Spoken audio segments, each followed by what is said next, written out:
আসসালামু আলাইকুম রহমতুল্লাহি ওয়া বারাকাতুহু।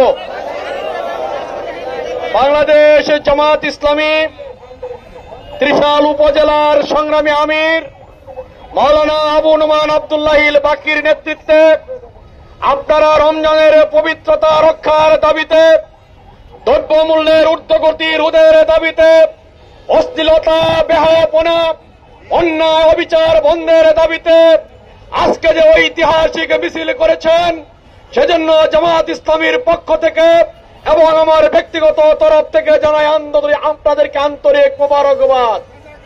সংগ্রামী ভাইয়েরা, একটু পূর্বে বক্তব্য রেখেছি, আসুন আমরা রমজানের যথাযথ পরিবেশ নিশ্চিত করি, নিজেরা রোজা তারাবি সহ কিয়ামুল লাইল সহ সকল ইবাদত যথাযথভাবে পালন করি, অন্যদেরকে এটা পালন করার ব্যাপারে আমরা সহযোগিতা করি। সেই কারণে সকল ধরনের অশ্লীলতা, বেহায়াপনা, অশ্লীল পোস্টার, অশ্লীল সিনেমা আমরা প্রশাসনকে অনুরোধ জানাব অবিলম্বে সমগ্র ত্রিশালকে একটা পরিচ্ছন্ন ত্রিশালে পরিণত করতে হবে। সম্মানিত ব্যবসায়ী ভাইদের উদ্দেশ্যে আবারও বলছি,